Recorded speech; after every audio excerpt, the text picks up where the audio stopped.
Hey again, YouTube. For this second bike review of today, I'm going to be talking about my red 1983 Peugeot P8 flat bar road bike that I got for no more than $20. I bought this from a couple moving out of Flower Hill in Gaithersburg for just $20. There's, I guess, no one else interested in buying the bike. And they were originally selling it for $100, but offered it to me for $20. That was quite a deal because I'd say this is my favorite road bike by far. It's just unbelievably comfortable to ride, great ride quality, very, very fast, and largely reliable, although I have had the characteristic French hiccups that you get with French bikes. But definitely I understand why people love French bike ride quality, and I get what people mean when they say that the low-tier Peugeots were very, very good values for the money. One of the ways you could just guess this is an 82 or 83 model is based on the decals up there. The paint job is really, really nice. No damage to the decals. You can see this was sold, I don't know, reconditioned or new from a place locally, BP Commuter Bicycles and Mopeds in Fairfax, Virginia. What's really incredible about this is it has such great ride quality, and yet it's not some kind of fancy chrome molybdenum chromoly steel alloy. It's just high carbon steel.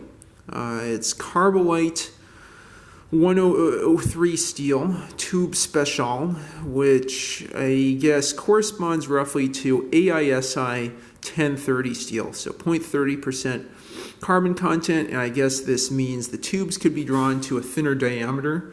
As far as I know, 0.7 millimeters, which is pretty thin when it comes to high tensile steel tubing. And what you also might note here that's interesting is this is not a lugged frame, and it's also not an electroforged frame. This is a lugless, internally brazed frame, which gives it a nice clean look, but really was just inexpensive for a Peugeot towards the end of its existence to fabricate in France. Okay, so let's start here with the cranks. What have we got here? So we have a Peugeot branded Stronglite crank set there. Some leotard rat trap pedals. Watch this. Oh my god, these things are really nice.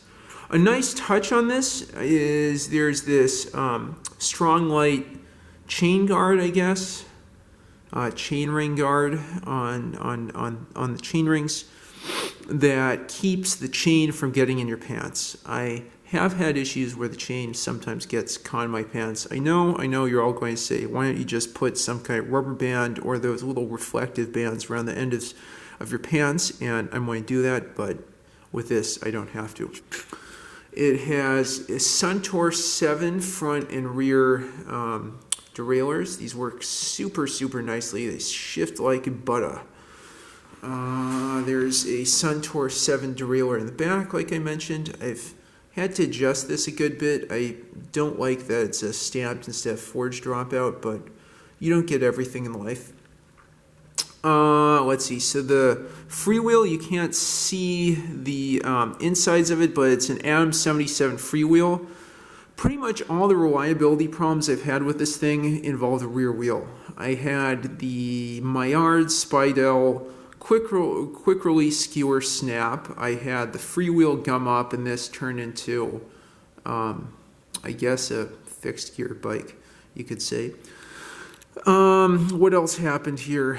The rim tape on the rim started disintegrating, and I got a slow leak as a result of that. So I replaced the rim tape, and what did I do? I patched the tube, and that's pretty good.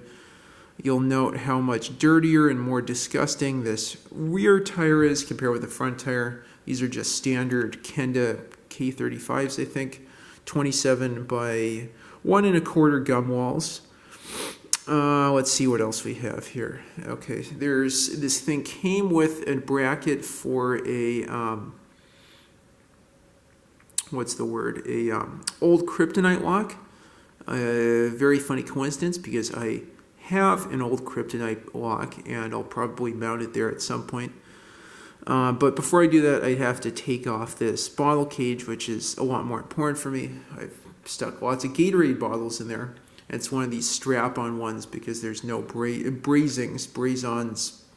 bosses to put in one of those metal bottle cages. Okay, we get a nice clear pie plate there. And let's see, this hub I think is a Maillard. I'm just trying to look at that. Yeah, it's really hard to read. I'm pretty sure it's a Maillard hub. Maybe on the front we'll see better. There's the other side of the strong light, the other strong light crank, and a cadence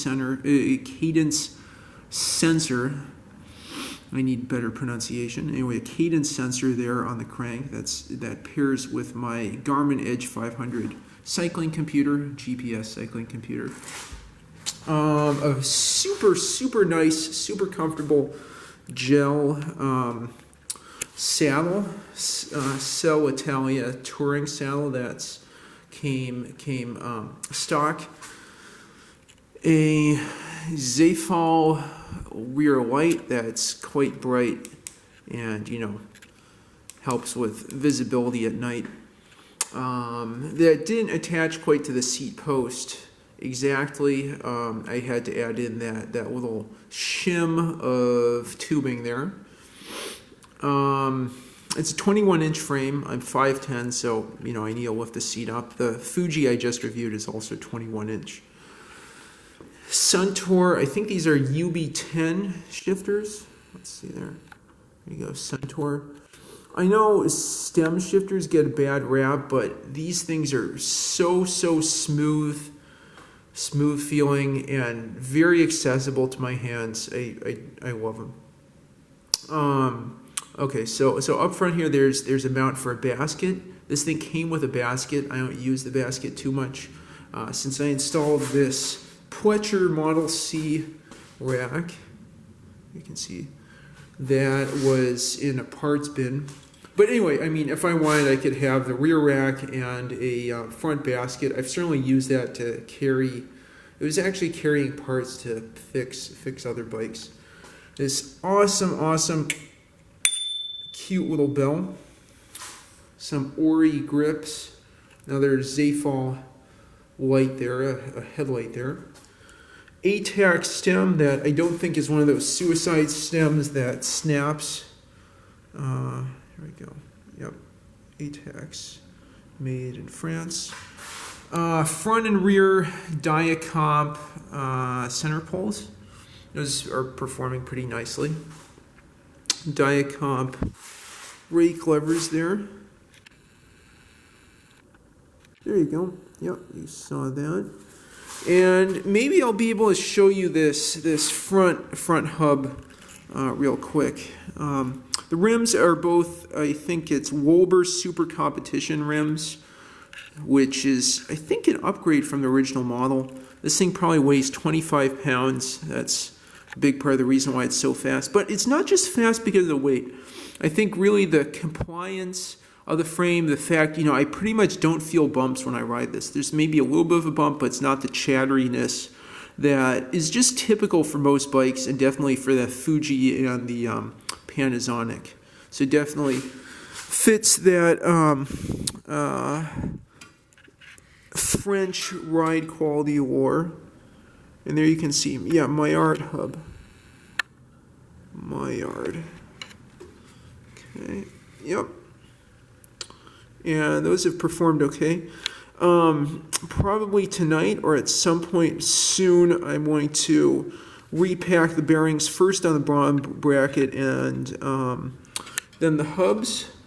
Now that I've done 500 miles on this thing, I love this bike. I mean, I've gone all over Montgomery County with it. It performs outstandingly well. It's very responsive. It's very comfortable. It feels like it just soaks up all the bumps I pass over, and I couldn't ask for anything better.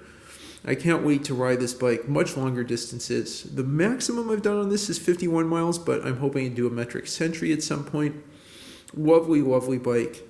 Hope you enjoyed this review. Hope you enjoy your Peugeots. If you have any memorable memories of your Peugeots, leave them down in the comments down below. Thanks for watching, and like and subscribe as always.